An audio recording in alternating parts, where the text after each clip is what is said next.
Buenas noches y bienvenidos una vez más a NUR para Todos. En esta oportunidad vamos a continuar una serie que habíamos iniciado con dos videos ya previamente realizados, que son, déjenme acá entrar a la parte de videoprogramas. Les recuerdo esto, tal vez para gente que no los vio puedan seguir el hilo. Se llaman Un poco de historia para comprender la actualidad. Viene de la mano de entender un poco los trucos, los efectos visuales utilizados desde hace antaño ya por las agencias espaciales, particularmente por la norteamericana y también algunas de las rusas, que lógicamente después se han distribuido, perfeccionado y franquiciado, digamos, al resto de las agencias. Por eso es que, como vemos acá en pantalla, los chinos también tienen problemas con las burbujitas de agua. La banderita también.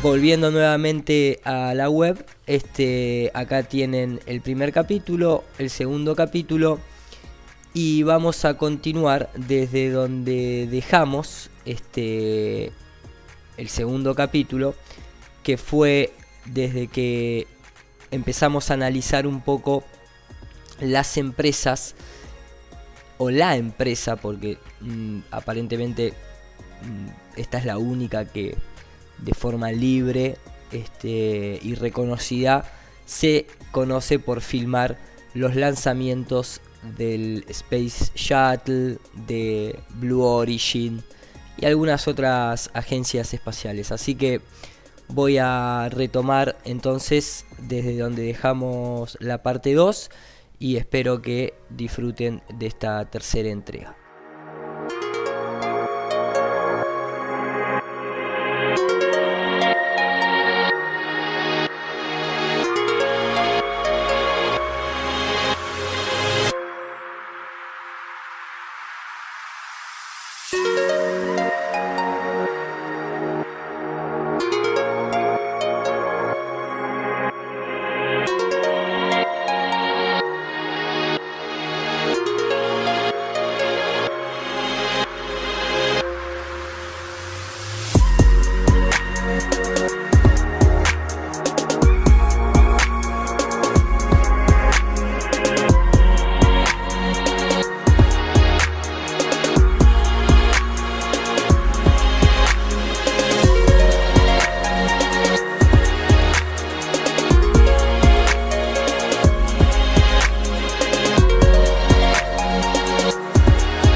Pero esta fue la primera vez, ¿no? Aparece en el Amazon Web Service. La primera vez que me encontré con esto. Y de acá mismo incluso sale una empresa que yo no sabía cómo se llamaba. La estuve buscando y la encontré a través de la NAV. Que es justamente la empresa que filma los lanzamientos de los transbordadores espaciales o los STS, ¿sí? Lo que tiene que ver con los lanzamientos espaciales, para que se entienda. Y acá la empresa Teradek, ¿no? Siempre haciendo toda esta alusión a lo que tenga que ver con reptiles voladores, dinosaurios, evolución, el espacio y demás, entrevistan a los dueños de la empresa Flatline. ¿Sí? Acá. Dice, ustedes tienen esta fascinación de ver imágenes del espacio. Empezamos con vos, Scott. Sí, me estuve acordando cuando empezábamos a filmar y lo que pensaba cuando veía la filmación de vuelta en el estudio. Scott Gillis, Sky Rae, es esta persona. Y la otra, y él, es el de Flightlines Films, Jay Nemeth.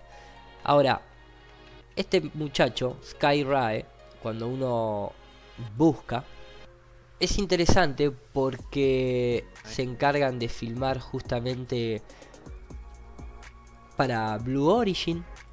Van viendo, ¿no? Como todo se queda en familia, todo se queda en su linaje. Ahora, acá lo que pueden ustedes observar es que con estas cámaras en el piso, dice Long Distance Tracking Blue Origin New Shepard Space del 2015, as it make the first flight carrying the crew capsule a 307.000 pies de alturas y retornando a salvo a la Tierra. Son 90 kilómetros, ¿no? Siempre esta situación de que no pueden pasar. No salieron ni siquiera al espacio. La línea de Kármán tenés que pasar los 100 kilómetros de altura, 120 kilómetros de altura. Apogee, 304,000 feet. Ahí llegó supuestamente a los 90 kilómetros de altura. ¿No? Esa es la cápsula y esto es la separación. ¿No? Y ahí tú empieza a caer. Se queda la cámara con la cápsula. Ahí estamos. De hecho, vale destacar que cuando asciende a los 90 kilómetros, como estamos viendo en pantalla, la Blue Origin muestra un horizonte recto. Si es que realmente está a 90 kilómetros. Bien, entonces acá podemos ver, incluso son también parte del equipo de Felix von Wagner, que ahora después vamos a hablar de él porque de eso se trata la conferencia de Chaos Group.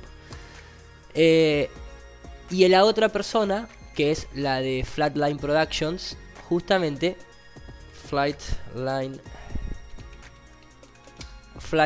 Films, línea de vuelo, ¿no?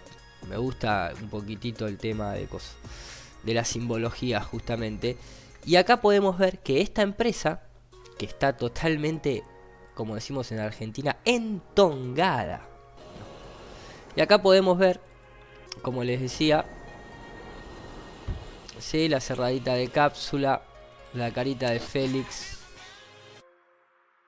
la música, las cámaras. Acá ya pueden corroborar que todas las cámaras que tiene exterior, para que no quede duda, que no haya que estar haciendo nada raro, sí, tienen GoPro, tienen deformación de ojo de pez. ¿Necesitan más pruebas? Después de ver que a la altura del piso la Tierra es esférica. La cámara interna es interesante, que nos sirva para corroborar todos estos hechos.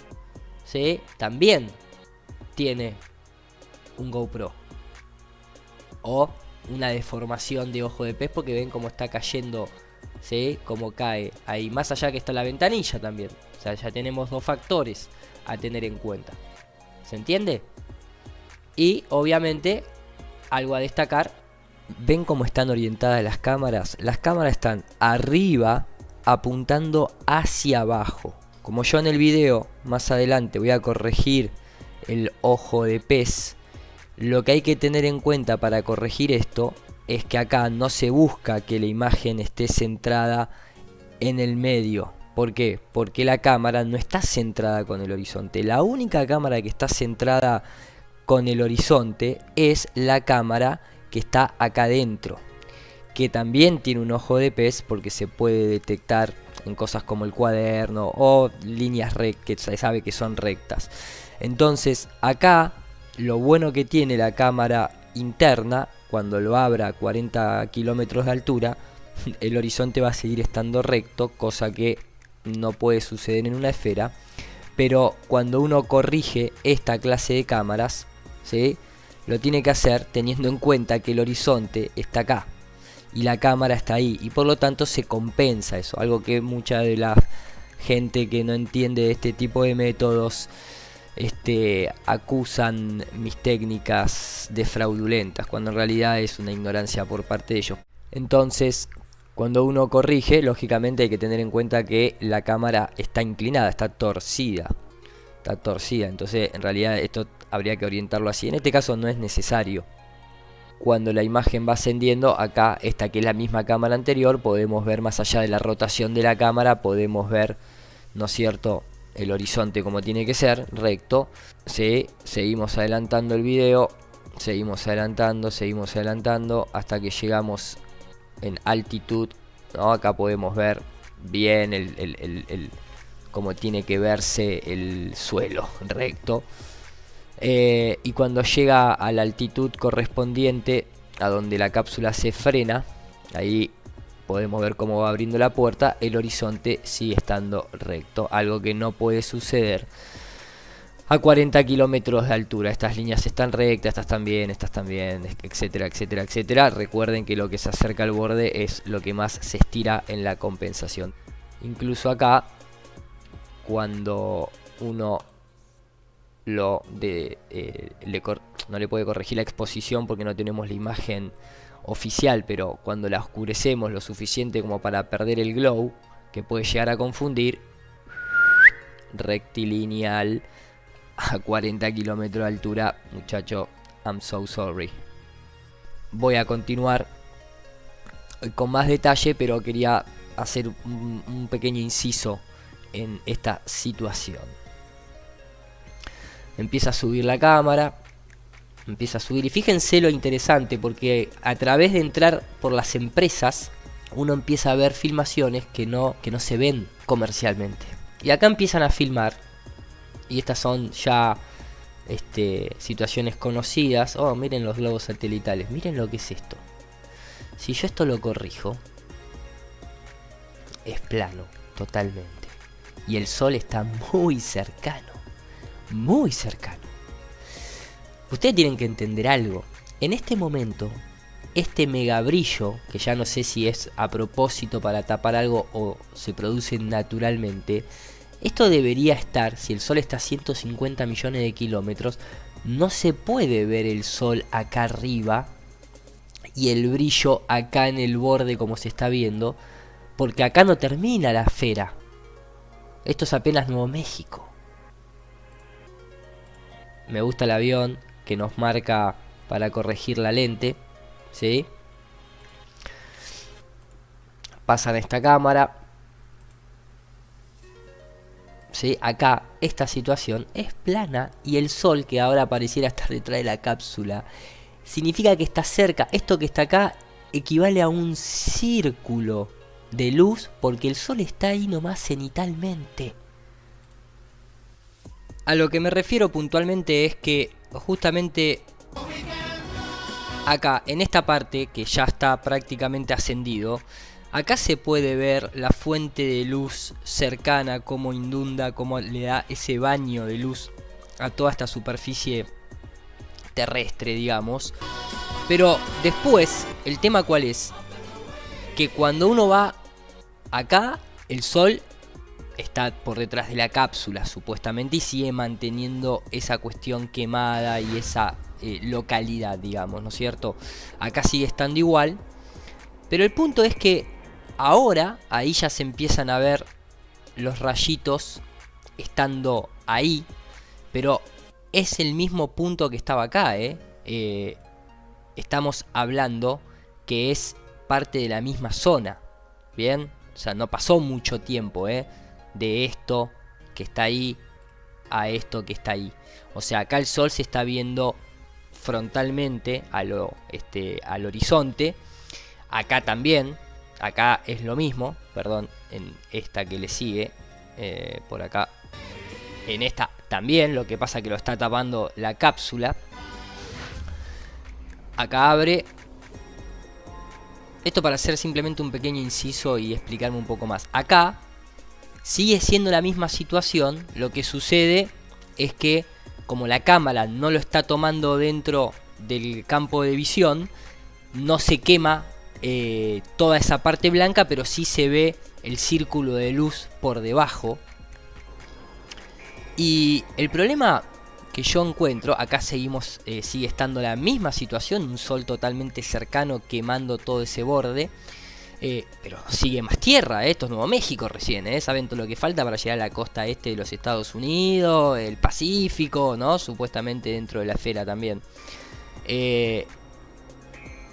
Entonces el tema es que ahora cuando se tira y se enfoca la cámara desde abajo hacia arriba, el tema es ese. Para mí me llama la atención. Es que ahora el sol se ve cenital. Lo cual, o sea, acá se ve en el horizonte, pero después se ve cenital. El viaje en total duró 2 horas en ascender. Y cuando estamos ya a esta altura, es muy poco el tiempo, en relación de esta altitud. O sea, de acá ya prácticamente está para tirarse. Pudo haber pasado no más de 20 minutos. Sí, o sea,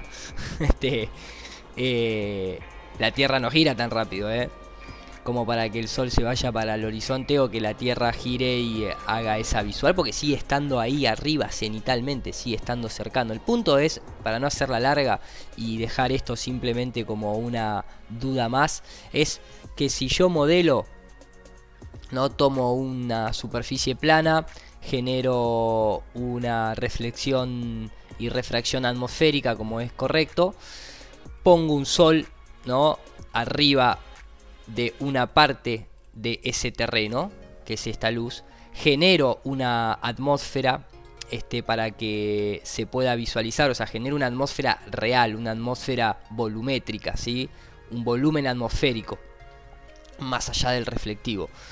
Si yo comienzo a renderizar, si quito la atmósfera, obviamente no se puede ver luz. Esto tiene que ver con lo que decía un colega de Eric Dollar, en cuanto a que si vos estás afuera en el espacio exterior, no podés ver la luz, no hay manera de ver la luz, no podés ver la fuente de luz porque no hay medio en donde se proyecte. Podrías ver la radiación, la cámara quedaría totalmente blanca, pero vos no verías la fuente de luz porque no hay atmósfera. So when you actually look at a source in outer space, it is not transmitted. Light is not transmitted in the visible spectrum in outer space. The visible spectrum effect of the sun is created by the upper atmosphere. It will blind you, but you can't see it. What you see is the refraction of the sun in the upper atmosphere. That's all you see. And the minute you get out of the atmosphere, you got no reflection between you and that. En la computadora sucede lo mismo, la luz sigue estando, ven ahí que sigue iluminando, pero hasta que yo no le creo un volumen atmosférico, no se puede ver la luz por más que esté ahí. Entonces, a lo que voy es, si yo simulo esta escena, la cenital no, sino esta, que veíamos acá anteriormente, si yo simulo esta situación, coloco una cámara con un ojo de pez, lógicamente, y tengo el sol ahí cercano, se da una condición, digamos, como se ve en la realidad. Ahora, ¿qué pasa? ¿El punto cuál es? El punto es que si yo acá simulo el salto de Félix, ¿no? Porque yo ahí tendría la cámara de la cápsula, la que está apuntando de arriba hacia abajo. Pero si después simulo la cápsula, simulo la toma esa toma de ahí, si yo simulo esa toma de ahí, no puedo obtener eso. Porque cuando yo apunto de abajo hacia arriba, si el sol es un objeto fijo a 150 millones de kilómetros, no lo puedo ver en el horizonte y al mismo tiempo lo tengo arriba mío de forma cenital. No puedo, no se ve. salvo que el Sol sea una proyección en la atmósfera. En definitiva, lo que trato de demostrar con esto no es confirmar nada empíricamente. Lo planteo, lo dejo ahí, algo que me llamó la atención y que tal vez más adelante, cuando uno analiza cámaras de altitud, globos aerostáticos y ese tipo de cosas, nunca está de más, me parece, tenerlo en cuenta. Simplemente eso. Vamos a continuar. Abre toda la imagen quemada. En este video creo que es a propósito, porque en otros no sucede. La línea del horizonte sigue estando en el mismo lugar, pero 40 kilómetros de altura. Imposible para una esfera. Acá se empiezan a ver algunos detallecitos. ¿Ven lo que les decía? Se puede percibir.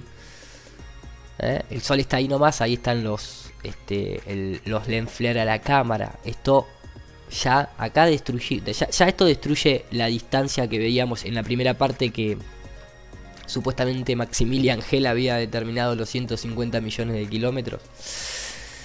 Y acá es donde se prepara para el salto. Acá se mueve. Miren ahí en el espejo. Está bien, es un pedacito chiquitito. Me gusta observar todo. Cada uno saque sus propias conclusiones. ¿Sí? Miren ahí. Esto está a nivel. Lo siento por la gente que cree que está en una esfera. ¿Sí? Ahí salta. Se tira, le hacen la gran Jean-Claude Van Damme, que de una patada sacaban 44 tomas distintas. El Sol, como les dije, está cenitalmente arriba. Imposible que esté a 150 millones de kilómetros. No porque se vea acá arriba, sino que en las otras imágenes se ve adelante el Sol, cuando la cámara apunta al horizonte. Y ahí empieza a caer el muchacho. Y ahí va, ya acá no se sabe a qué altura está por la cámara, pero fíjense constantemente, allá está la luna, allá estaba el Sol. Y acá se puede ver la fraternidad, la llanura, la planicie en el horizonte. ¿Sí? Nada, ahí abre los paracaídas y termina cayendo. Esto es desde las empresas, desde Flightline Films, como muestra. Y acá está la caída, obviamente con las cámaras externas de la GoPro que utilicé para calibrar lo que les fui mostrando. ¿Sí? Y ahí lo terminan apagando, todos terminan festejando. Y recordemos que el señor Félix no es alguien de por ahí, es un militar, ¿no? Como para que quede claro. Hago este comentario, pero simplemente por una cuestión. Ustedes saben que a mí me gusta siempre incursionar un poco en el simbolismo de las cosas, sobre todo cuando hablamos de cuestiones aeroespaciales, en donde sabemos que los orígenes de la NASA tienen lazos muy íntimos con el ocultismo y con toda la cuestión hermética y demás. Me gusta también analizar ese tipo de cosas, no me parece que esté de más. Esto lo puede tomar al que le interesa, al que no puede seguir adelantando el video e ir a partes más técnicas. Pero les decía que justamente el salto de Felix Van Gaertner tiene alto simbolismo para mí. Primero porque se llamó Stratos, digamos, el nombre oficial del lanzamiento de esta cápsula. Lógicamente está auspiciado por Red Baal, ¿no es cierto? Ahí se pueden ver los dos toroides, el Sol, ¿no es cierto? Ahí el círculo solar, básicamente la representación del culto solar una vez más. Y es interesante el nombre de Zenit que aparece en la cápsula. Originalmente en árabe se llamaba Samará, la dirección de la cabeza, al punto de la bóveda celeste que se encontraba en la vertical de la cabeza del observador. Los antiguos entendían que la Tierra estaba en el centro de una esfera refiriéndose a la situación de que la Tierra era plana y la bóveda celeste era una esfera, contemplando el hecho de que cuando rotaba, o cuando rota, porque lo sigue haciendo, la bóveda celeste, hay estrellas visibles, luego hay estrellas que no son visibles.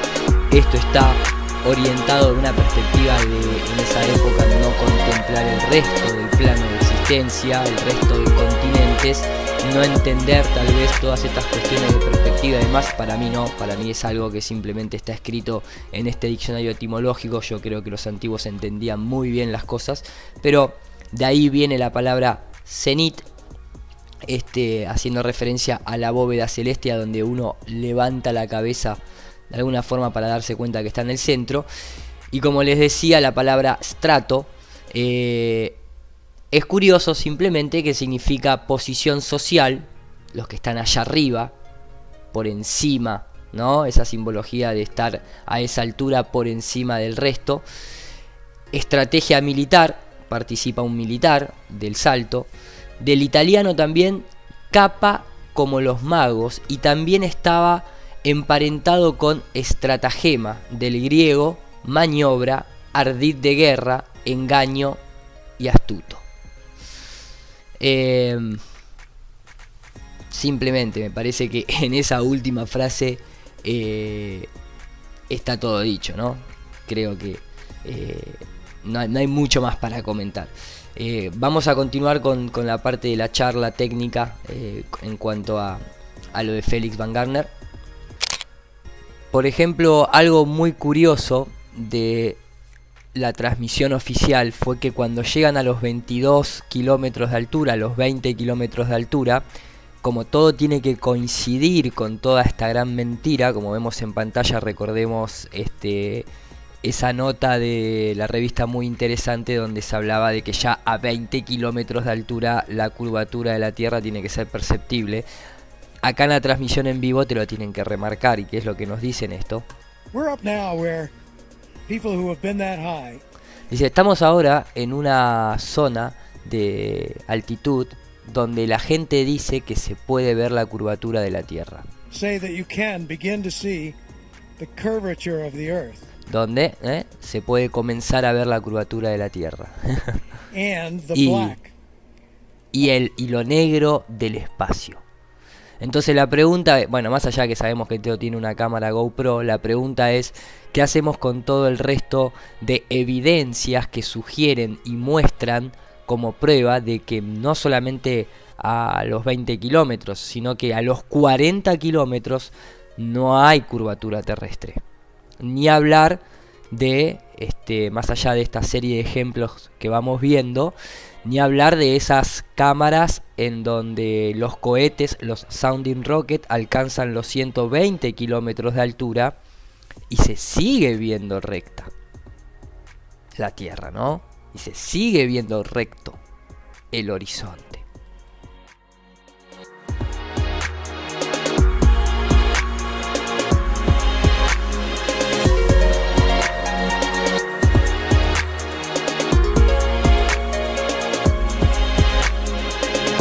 In the area now where the highest flying aircraft, like the spy plane, the SR-71, the Blackbird, the area that they operate at. So todo es negro, ¿no? Como los jesuitas. O sea, Blackbird, el pájaro negro, el cuervo. About as high as airplanes will go. As they climb, there's a minor issue. Y ahí no te muestran. Vamos a analizar rápidamente ese pedacito del SR-71 a ver si mostraba la curvatura de la Tierra. The Blackbird hurtles through the frigid atmosphere, leaving a fiery tail of shock diamonds in its wake. At 2,200 miles per hour, the aircraft becomes superheated from the friction created as the air rushes by. And indicating Mach 3.0 at this time. Ahí veíamos que no había ninguna curvatura de la Tierra, pero necesitan impregnarlo a toda costa. Obviamente cuando abre la cápsula, ahí se puede ver que es totalmente a nivel del ojo. Incluso si esto si uno lo rotaría y le aplica un filtro de corrección, todavía se hace más presente el horizonte plano a 40 kilómetros de altura. En fin. Y después lo que me gusta de esta parte es que si hay algo que te van a recordar constantemente es... Exterior step. ¿no? Keep your head down, and our guardian angel will take care of you. Que el ángel guardián, hay que ver que el ángel guardián, no el ángel de la guarda, igual que la de Dios me libre y me guarde, ¿no? Y vos decís, pará, ¿cómo Dios me libre y me guarde? Dios me libra primero y después me guarda, y el ángel de la guarda es el que te guarda. No, déjame que voy a ser un poquito más libre, maestro, no me guardes tanto. Sol totalmente cenital. Y siempre te van a estar recordando esto, ¿no? Cuando está ahí a punto de tirarse en su momento, dice el gran Félix. Ojalá pudieran ver lo que yo puedo ver. Oh, qué inspirador. A veces hay que ir bien arriba para ver, para entender qué tan pequeños somos.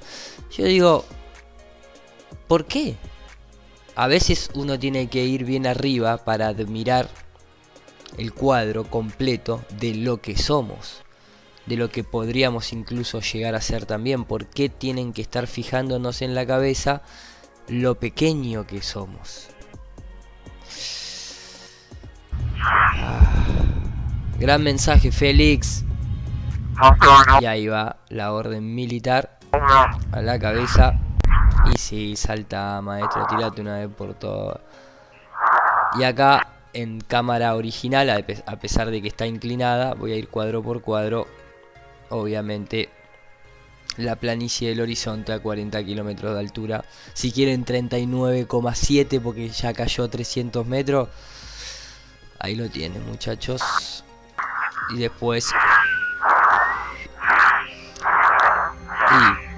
Y esto no es una lente de ojo de pez común y corriente. Esto está bastante más exagerado que un ojo de pez. Acá se puede ver el efecto huevo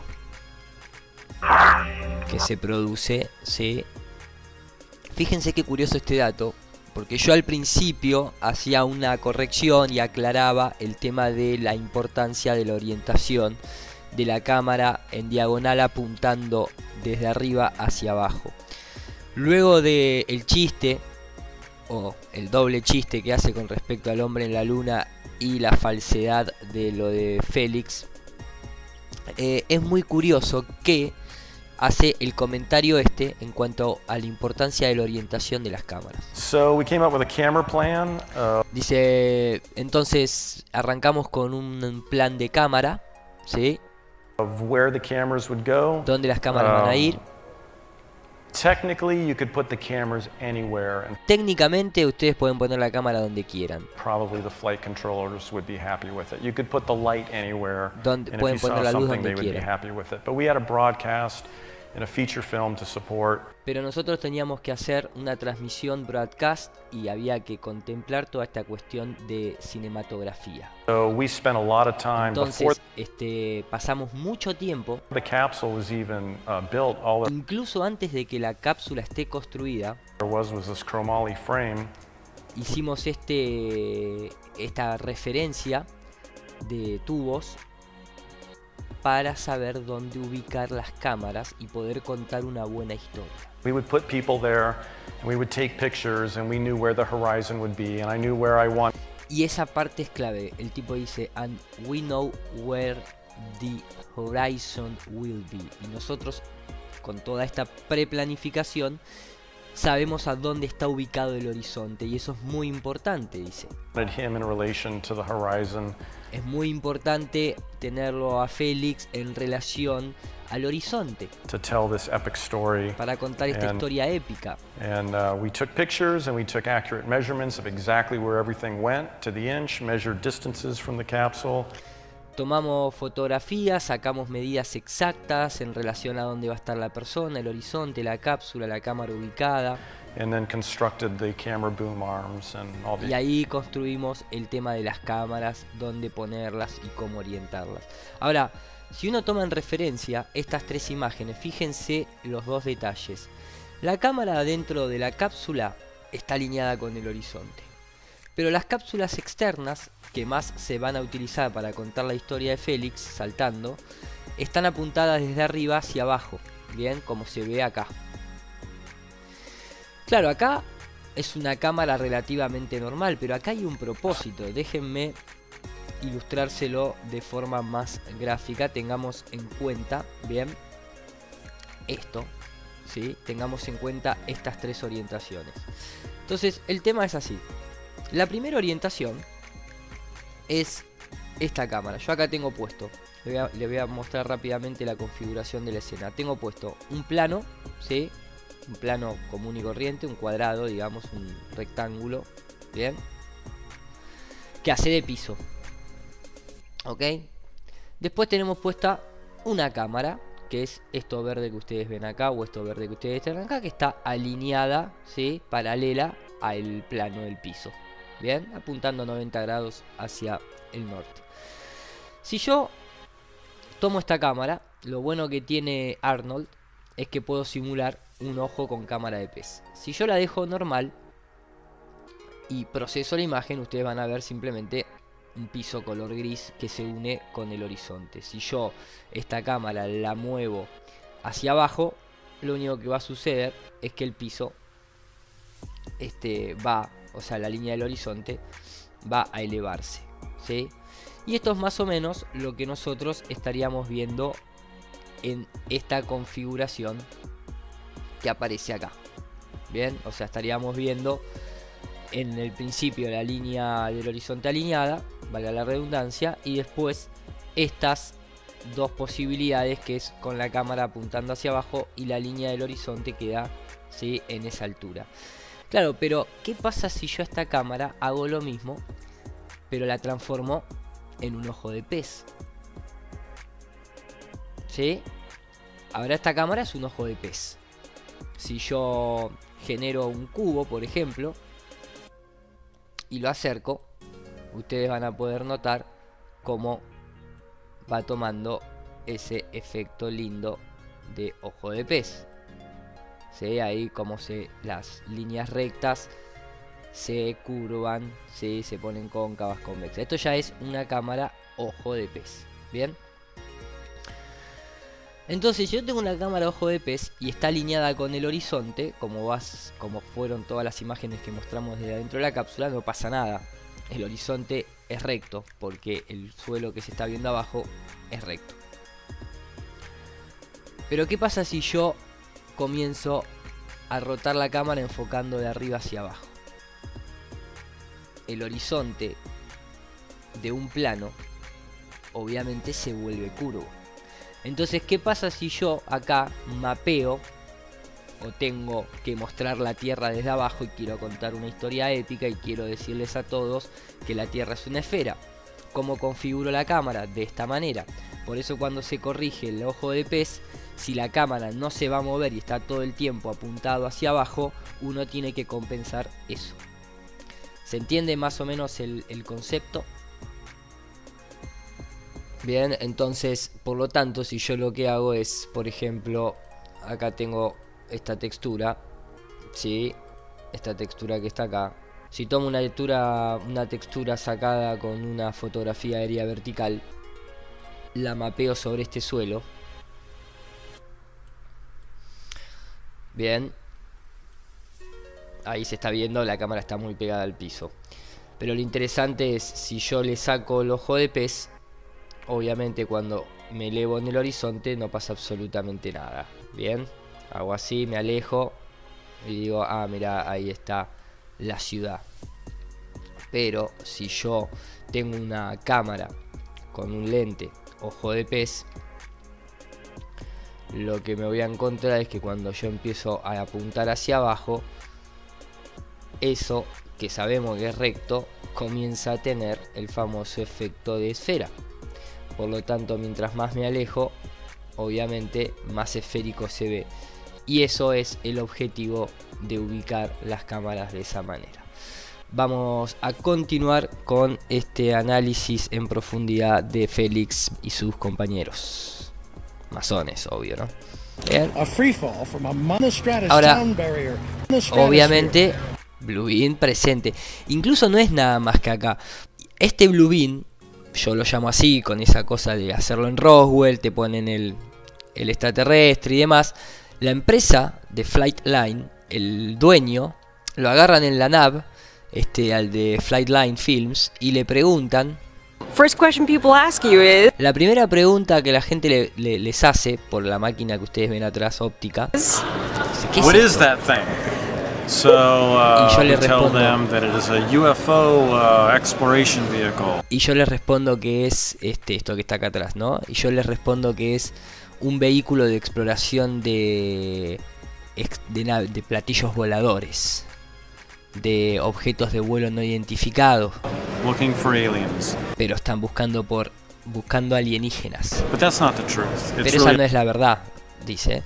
a long-range optical tracking system, Es un traqueo de largo alcance óptico, and it spent most of its life tracking the space shuttle, donde la mayoría del tiempo se ha puesto para traquear al Space Shuttle de la NASA. and now we're using it for Red Bull Stratos Ahora lo estamos usando para el Red Bull Stratos and some other projects. y otros proyectos.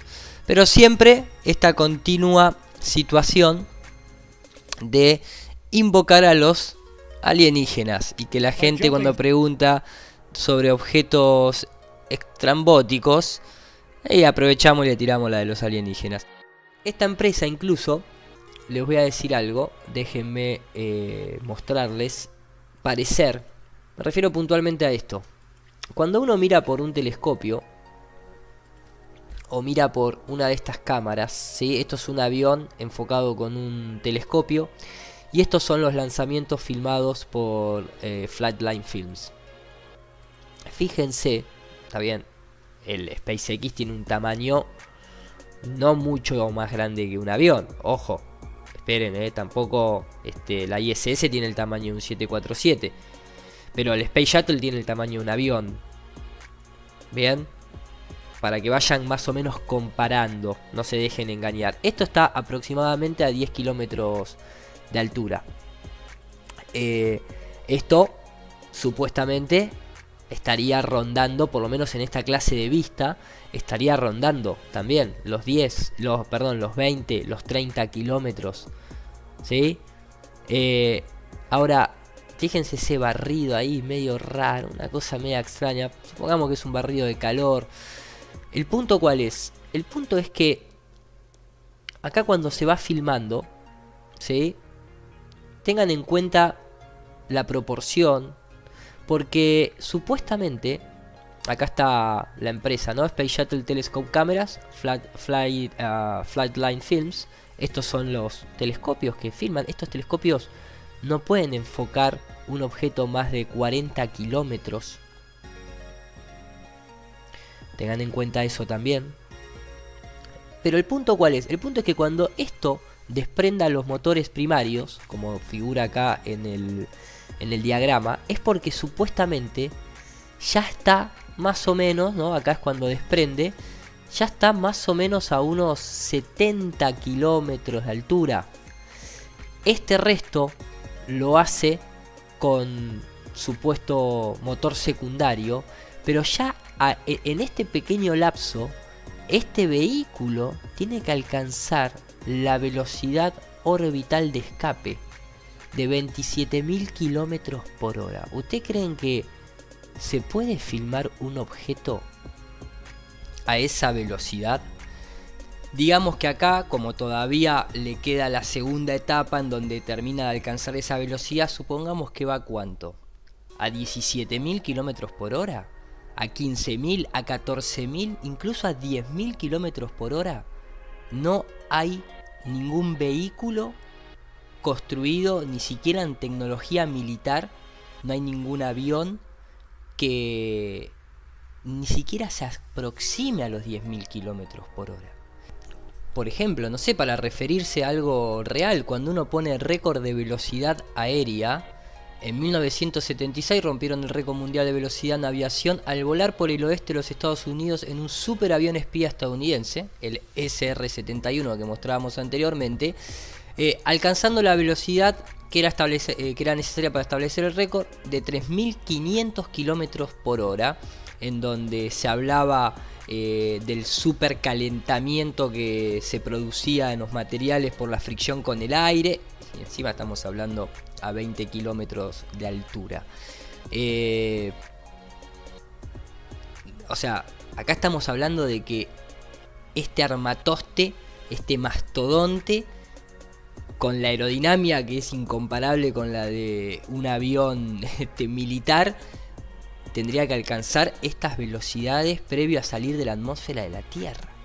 Pero el indicativo visual de cuando se rompe la barrera del sonido, que es simplemente pasar los 1000 y pico, los 1200 kilómetros por hora, no coincide nada de todo esto. Y en cuestiones de aviones, digamos, aeroespaciales, entre comillas, el X-15, que lo mostrábamos en el primer video, alcanzó el Mach 6,7, que es apenas un tubo que fue tirado desde un avión, porque no tiene ni siquiera todo el sistema, lógicamente, para que alcance estas velocidades. No tiene todo el sistema que tiene que tener, lógicamente, para aterrizar y para llevar carga y todo lo que implica esta clase de mastodontes tipo el transbordador. Y alcanzó los 4.520 millas por hora, que más o menos en kilómetros, unos 7.000. O sea, el X-15, este tubito, alcanzó esa velocidad. Pero bueno, pareciera ser que esta gente del Space Shuttle tiene capacidades extra curriculares, ¿no? Como todo lo de la NASA.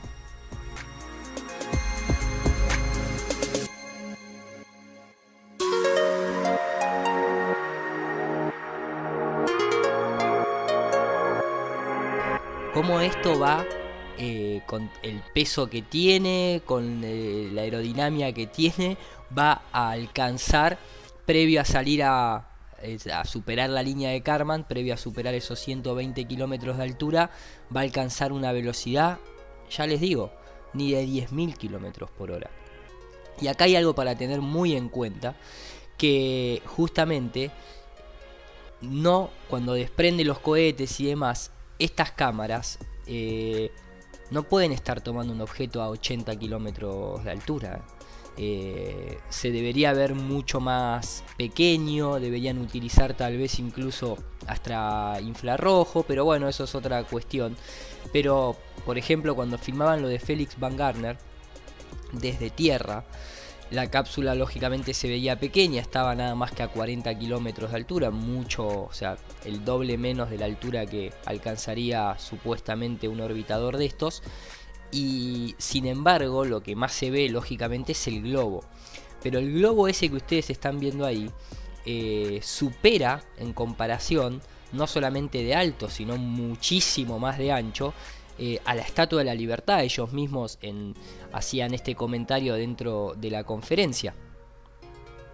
Entonces, teniendo toda esta cuestión de información presente, me gustaría hacer un comentario incluso sobre el tema de los telescopios y la resolución angular y la capacidad que tiene de mirar a la distancia, y combinárselos incluso con un telescopio un tanto fuera de lo ordinario, que construyó un terraplanista inglés en la década, creo que de los 70, que fue entrevistado. Pero a lo que me refiero es simplemente a esto. Un telescopio, por una cuestión de resolución angular inclusive, no son objetos mágicos. Telescopios, ¿no? Ópticos, cuando enfocan en línea recta, llegan más o menos a unos 50 kilómetros. Y obviamente el objeto no es que le vas a encontrar le vas a ver el pelo al hombre que está caminando por adentro de la habitación del hotel en el caso anterior. por algo será que uno pone un solo ojo, ¿no? Por una cuestión de no generar estereoscopía, de no generar profundidad de campo. No son binoculares, Entonces, justamente, estos son pequeñas cositas a tener en cuenta. Y muy bueno el telescopio que creó Bradley. Le voy a dejar que lo escuchen, lo que eran los telescopios fabricados de forma artesanal para tratar de realmente ver las cosas como son. Además que el señor Bradley es terraplanista. Well, Mr. Bradbury, this looks like a conventional telescope, but I gather it isn't. No, it's far from being a conventional telescope because it isn't split up in the lenses. Most of the lenses in this telescope are at the eye end. Down here, the you mean? eyepiece end, yes. Yes, there's only one object lens at the other end. What's the purpose of having so many lenses? Well, you can't get the power without. You must have the power to bring the object very much closer. With a conventional telescope, you can't do that. I would have thought that every time you passed a beam of light through an extra lens, you'd lose a bit of light. Yes, that is so, that you do lose light. But looking at objects in the sky, you don't need to lose it. Looking at your map of the Earth, it looks to me... Fíjense qué curioso, ¿no? Porque este mapa, esto de la década del 70, la entrevista esta.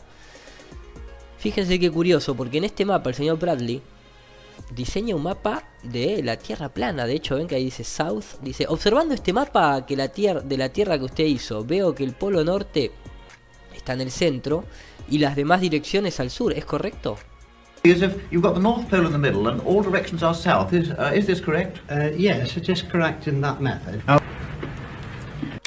Justamente estábamos viendo algunas configuraciones alternativas de telescopio y hablando de alternativos o extraños telescopios, se me vino a la cabeza simplemente esto como un detalle más. Me acordaba de la exhibición del Gran Telescopio de París en 1900, un telescopio que existió en la realidad, lógicamente, con unos tamaños interesantes, con unos tamaños muy extrambóticos, si la palabra cae bien. Obviamente se hicieron observaciones científicas, aunque el telescopio, que era gigante, fue catalogado de no científico. Pero sin embargo, por ejemplo, siempre hay, ¿no? Hay un cura, el señor Teófilo Morux, científico y astrónomo, que hizo, siempre relacionado con todo el tema astronómico y tratando siempre de proponer que la Tierra es una esfera, como ya sabemos, hizo uso de ese telescopio. Se sacaron también fotos o se hicieron bajo las observaciones varios dibujos de nebulosas y demás. Después la historia cuenta que no fue financiado y que se desarmó y bla bla bla bla. Este era el eyepiece, o sea, este era el lugar a donde uno pone el ojo. No es que va a poner el ojo ahí, ¿no? Sino que todo esto termina siendo una cosita chiquitita para poner el ojo, pero digamos que a nivel tamaño era gigantesco. Realmente era esto es un poco las burlas que se hicieron después de que se desarmó después de la exposición, pero esto era el tamaño, esto que está acá arriba era el tamaño del telescopio para realizar las observaciones. Lo que pasa que como estaba en París, era una zona muy contaminada lumínicamente, a pesar de que estamos hablando de 1900, no es la contaminación eléctrica que tal vez y de smog que hay hoy en día, pero ya en esa época alegaban eso y demás. Así que bueno, esto es otro dato ahí interesante. De hecho, déjenme comentarle que también las fotografías, porque tenía dos modalidades, una de observación y otra que se cambiaban los lentes para fotografiar. Déjenme decirle que tampoco era que las fotografías que se podían obtener eran demasiadas distintas a las de hoy en día. Estos son algunos escritos de Teófilo, pero acá pueden ver algunas fotografías que se obtenían en esa época y ya les digo, no son muy distintas a las que hoy una P900 o un buen telescopio puede observar. Entonces, como pueden ver, esto nunca paró, esta discusión con el modelo esférico. Esto más o menos de forma resumida es con lo que yo me encontré por primera vez en cuanto a esta situación de, en estos eventos de efectos visuales, querer meter en la cabeza a toda costa la ISS, el espacio, el heliocentrismo, la esfera y demás. Esto fue en el 2017, pero ahora ya en el 2018 vamos a ver el equivalente en Total Chaos. And to be honest, that was the start of a magical journey, a magical trip now, which was a really big part of our lives. We were driven by computer graphics, the excitement that we could build in our... Y bueno, como les decía, esto es un poco con lo que yo me fui encontrando a lo largo de estas investigaciones orientadas a la actualidad, al software actual, a las exposiciones actuales y cómo intentan constantemente impregnarnos en la cabeza toda esta cuestión heliocéntrica y la Tierra esférica en los eventos que invocan a la tecnología, que invocan a las computadoras, a los medios gráficos, al CGI y a todo lo que en fin conlleva a un universo virtual, a una realidad virtual. Eso es lo que están haciendo. Voy a frenar acá el video. Voy a dejar el tema de la parte 4 para hacer el análisis en sí de esta conferencia junto con otras y finalizar un poquitito la comparativa del salto de Felix Van Gaurner con otro salto más que hubo a cargo de un gerente de Google que superó al de Felix Van Gaurner, pero que las observaciones siguen siendo lógicamente las de una Tierra plana. Sin más que agregar, nos vemos en la parte 4 de Un poco de historia para comprender nuestro presente. Saludos y hasta luego.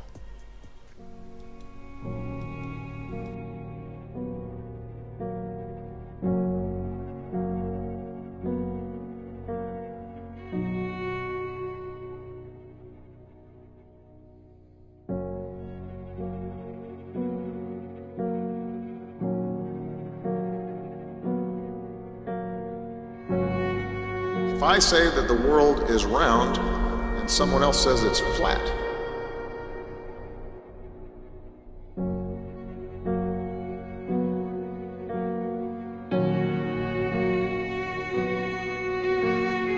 let me just underscore, you don't need to be a scientist to know that the Earth is round.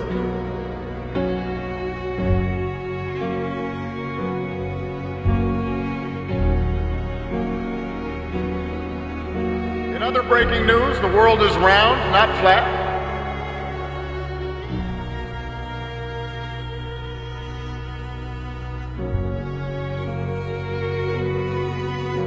But I don't have much patience for anyone who denies that this challenge is real. We don't have time for a meeting of the Flat Earth Society.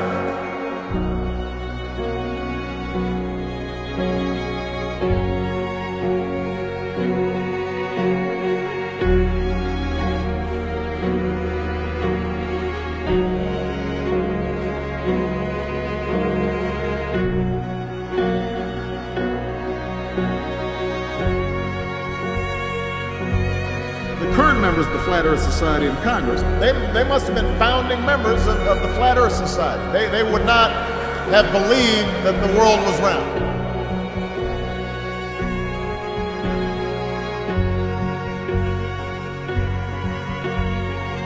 We got some people at high levels of aspiration who are the Flat Earth. We have Flat Earth Caucus.